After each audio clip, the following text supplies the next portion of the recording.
Bienvenue dans cette vidéo où nous allons voir le top 5 des critères de choix d'une compagnie de marketing de réseau. Si vous décidez de vous lancer dans l'industrie de marketing de réseau, vous devez strictement observer ces critères qui ne sont pas des critères scientifiques ou bien mathématiques, mais ce sont des critères qui reposent sur ma modeste expérience, sur les observations que j'ai faites, sur des retours des personnes qui n'ont pas eu des résultats dans le domaine du marketing de réseau, sur des témoignages que j'ai eus lors de mes multiples conférences à l'international.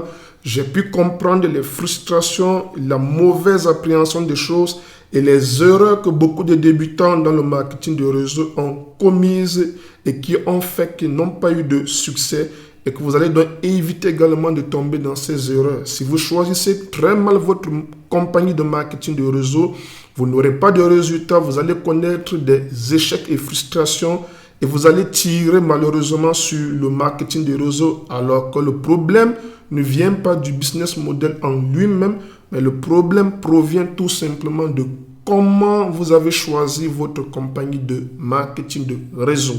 Alors, le premier critère, c'est l'ancienneté et la réputation de la compagnie. Il est super important de comprendre que le gros risque lorsqu'on se lance dans le marketing de réseau, c'est de tomber sur un système de Ponzi. Le Ponzi, c'est tout simplement, Ponzi, c'est un système qui a été mis en place par son auteur, Ponzi, qui consiste tout simplement à focaliser l'organisation de l'entreprise autour des recrutements. C'est l'argent de ceux qui viennent de s'inscrire qui payent ceux qui arriveront par la suite. Et derrière, il n'y a pas de véritable produit. Si vous observez bien le schéma à droite et vous avez vu la vidéo précédente, les vidéos précédentes, vous allez donc bel et bien comprendre que vous êtes payé parce que derrière, il y a vente de produits. Et lorsque la compagnie commercialise dans les produits, quand je dis produits, que ce soit produits physiques ou produits virtuels, c'est la même chose, ou bien des services. Il y a également des compagnies de marketing de réseau de services. Donc, il faut qu'il y ait un produit derrière qui va générer un chiffre d'affaires d'où on va prélever une partie pour vous payer sous forme de commission. Mais malheureusement, on voit beaucoup de systèmes d'arnaque organisés autour du nom de marketing de réseau qui n'ont pas de réels produits derrière, qui ne sont que de vastes machines à recrutement où on paye avec ceux qui sont entrés dans l'argent des autres et à un moment, il y aura beaucoup plus d'adhésion parce que les gens auront un sentiment de garantie, de sécurité, de confiance. Le bouche-oreille va aller super vite. Une personne qui vient d'entrer, 1 à 2 semaines après, elle est payée, elle est super contente, elle va inviter d'autres personnes à rejoindre la compagnie. Pourtant, derrière, il n'y a pas de réel produit vendu. Qu'est-ce qui va se passer? À un moment, il y aura beaucoup plus d'adhésion que de membres. Et par conséquent, donc, il y aura déficit de trésorerie pour pouvoir payer tout le monde. La quasi-totalité des entreprises qui sont organisées autour d'un système Ponzi le savent. C'est pourquoi, généralement, le risque est trop élevé de tomber dans un système Ponzi pour des jeunes compagnies parce que, généralement, elles font feu battant. On va voir des compagnies débarquer de nulle part, on ne sait pas d'où elles viennent, avec beaucoup de publicités assez agressives, de promesses fortes de gains d'argent, des véhicules qu'on distribue à tout le monde, à l'emporte-pièce, n'importe comment. On vous présente la vie rose. Elles n'ont pas de solide expérience et d'ancienneté derrière. Elles savent très bien que les gens aiment ce qui est facile rapidement et les gens ont un esprit de gain d'argent facile et du coup, malheureusement, ils appâtent beaucoup de naïfs dans ce genre de système et ils vont nous recruter massivement. Au bout de 2-3 ans, maximum 5 ans, elles vont fermer les portes, disparaître et aller s'installer dans d'autres pays. Or, la réalité est qu'il est difficile de maintenir un système de Ponzi pendant plus de 5 ans, voire 10 ans, 20 ans. Raison pour laquelle, pour moi, personnellement, je ne m'investirai pas dans une compagnie de marketing de réseau qui a moins de 10 ans d'ancienneté. Attention, petit bémol, je ne suis pas en train de dire que les jeunes compagnies sont systématiquement des Ponzi, mais je parle en termes de risque. Si on veut évaluer en termes de risque, on est plus exposé de tomber dans un système de Ponzi avec des jeunes compagnies parce qu'on ne peut pas entretenir le Ponzi pendant 10, 15, 20 ans. Du moins, la probabilité est super infime de maintenir un système de Ponzi pendant plus de 10 ans. Donc, pour vous prémunir de ce grand risque de tomber dans une compagnie de marketing de réseau structurée autour d'un système de Ponzi où il n'y a pas de véritable produit derrière, je vais vous inviter de donner minimum 10 ans d'ancienneté avec une solide réputation à la compagnie pour pouvoir lui offrir votre capital confiance. C'est super important. Donc, ça, c'était au sujet de l'ancienneté et la réputation de la compagnie. Deuxième critère, les produits vendus par la compagnie. Si vous devez toucher des commissions, il faut bel et bien qu'il y ait des produits derrière. Quand je dis produits, que ce soit des produits physiques ou des produits virtuels. C'est super important de retenir que vous allez percevoir des commissions parce qu'il y a de ventes de produits derrière. Mais beaucoup de gens, malheureusement, rejoignent des compagnies, se focalisent sur les promesses de gains qu'on leur fait, mais ne cherchent pas à comprendre d'où viendra l'argent qui va permettre donc de les rémunérer. C'est super important de pouvoir identifier clairement les produits vendus par la compagnie, mais surtout la pertinence de ces produits. Parce qu'il y a des compagnies qui ont des produits que j'appelle des produits alibi, qui ne sont pas véritablement de réels produits. Les produits doivent avoir un côté assez authentique, originalité, d'une rareté, une envie d'acheter. Ça ne doit pas être un produit qu'on peut trouver dans le coin de rue. Il faut une certaine authenticité sur des produits parce que c'est le côté authentique, c'est le côté rare qui va aussi créer un effet de vente super plus rapide. Donc, c'est super important d'identifier clairement les produits vendus parce que vous serez payé sur le chiffre, dans le produit de ce chiffre d'affaires. C'est super important de le noter. Alors, le troisième critère de choix, c'est l'adaptabilité à l'économie numérique. Aujourd'hui, nous sommes dans le monde de la data. Nous sommes dans une révolution totalement digitale. On ne peut plus se passer d'Internet, des médias sociaux, du marketing digital. C'est super important de rejoindre une compagnie de marketing de réseau dont on est capable de faire la promotion sur des médias sociaux, par exemple, avec l'économie numérique. Alors, pourquoi je le dis? Parce qu'il faut bien comprendre que il y a des entreprises qui ont des activités qui ne sont pas conformes au règlement des grandes régies publicitaires telles que Facebook. Facebook, par exemple, interdit la promotion, la publicité payante des activités dans le domaine des crypto-monnaies et des trading. Alors attention, un bémol une fois de plus, je ne suis pas en train de dire que la crypto-monnaie ou le trading ne sont pas de bonnes activités. Pour une parenthèse, je vous parle avec la casquette d'un ancien financier, expert financier. J'ai fait plus de 12 ans dans les métiers de la finance. Aujourd'hui, avant de devenir entrepreneur web, je sais très bien de quoi je parle lorsque j'évoque la question de crypto-monnaie et trading. Moi, personnellement, je ne m'investirai jamais dans ce genre d'activité. Pas parce qu'elles sont mauvaises, mais parce que par rapport au marketing de réseau, il y a beaucoup d'inconvénients. Pour ne pas blesser et heurter la sensibilité des personnes qui en tirent des revenus sur ces activités, je ne vais pas évoquer, je ne vais pas m'étaler sur cette question dans cette vidéo. Ce que je veux vous faire comprendre, c'est d'être capable de vérifier, de vous rassurer que vous êtes en mesure d'utiliser le levier de l'économie numérique pour aller également avoir de grands chiffres avec votre activité de marketing de réseau. Quatrième critère de choix, c'est le plan marketing de la compagnie.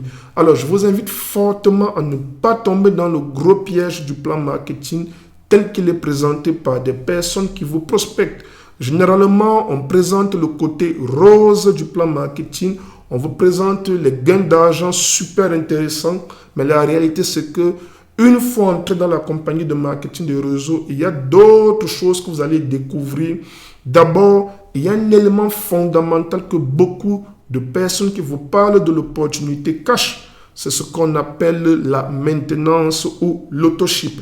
Alors, dans l'activité, dans l'industrie du marketing de réseau, la maintenance en français ou alors autoship en anglais, c'est quoi? C'est un système mis en place donc qui va qui va donc faire ce que les partenaires de la compagnie sont obligés de dépenser tous les mois un minimum de chiffre d'affaires. Donc, si vous êtes membre de la compagnie, vous avez une contribution mensuelle obligatoire que vous devez faire. La maintenance est très intéressante. Je vais vous expliquer pourquoi les compagnies de marketing de réseau les mettent en place. Pour la simple raison que, prenez un exemple, si une compagnie a 1000 membres et que la maintenance est fixée à 50 000 francs CFA, je vais toujours prendre le franc CFA qui est la monnaie de démonstration dans cette vidéo. Ça nous fait donc la rondelette somme de 50 millions, 50 000 fois 1000, ça fait 50 millions de francs CFA obligatoires tous les mois. Ça veut clairement dire que la compagnie se garantit tous les mois un minimum de chiffre d'affaires. Vous comprenez donc l'avantage de la maintenance, ça permet de fixer un minimum de chiffre d'affaires tous les mois pour la compagnie. Deuxième avantage, et c'est ça même derrière la nature du marketing de réseau, le deuxième avantage, c'est que ça favorise donc l'autoconsommation des produits.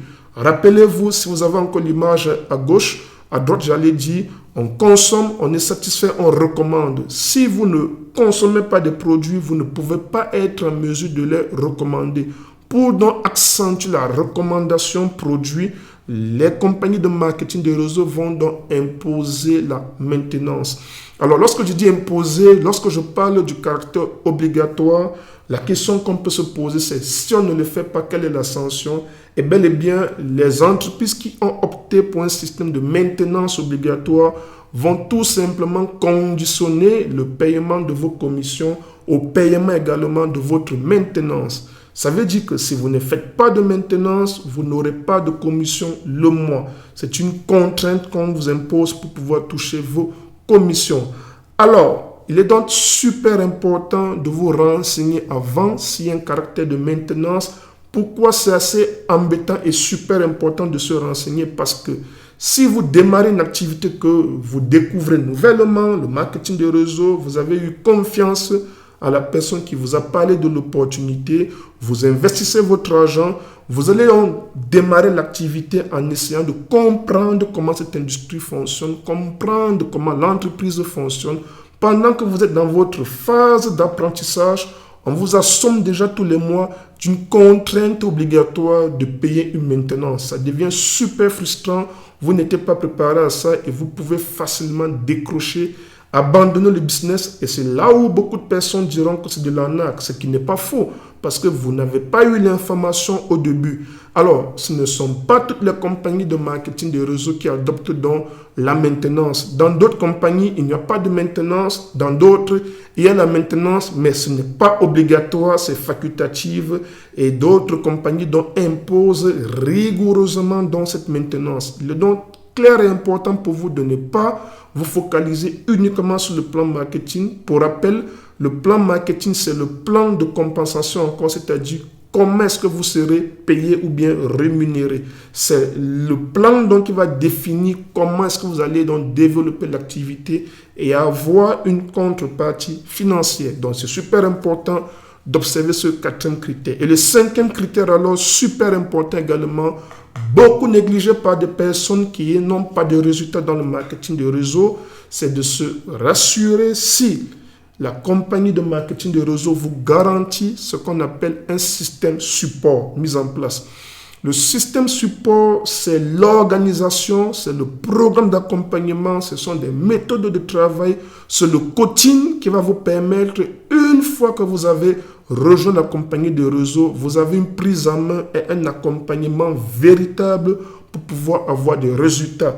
Tout ce qui est formation, atelier, coaching, encadrement, tout ça entre dans le système support pour vous permettre de garantir votre réussite. C'est exactement comme si vous payez vos frais de scolarité, par exemple, au collège, et qu'après, maintenant, vous ne trouvez plus d'enseignants en salle. Vous avez payé vos frais de scolarité, mais aucun enseignant pour vous accompagner. Donc, c'est un peu comme ça, de façon imaginée, qu'il faut voir la chose. Alors, vous allez être d'accord avec moi que c'est ça le gros problème dans le marketing de réseau. On vous présente l'opportunité, on vous présente beaucoup d'argent, mais une fois que vous entrez dans la compagnie, celui qui vous a parrainé, celui qui vous a prospecté, vous abandonne À la limite, la première semaine, il vous écoute encore, mais après, il ne prend plus votre téléphone. Vous vous débrouillez tout seul sans véritable accompagnement ou alors un semblant d'accompagnement. On va vous dire de lire tel livre, juste pour vous meubler le temps, mais réellement, il n'en est rien tout au fond et vous allez être déçu, découragé, vous regrettez votre investissement et la conséquence et la conclusion directe, c'est de tirer sur la belle industrie du marketing du réseau en décrétant que c'est de l'arnaque. Pourtant, vous n'avez pas été super vigilant lors des critères de choix de votre compagnie de marketing de réseau.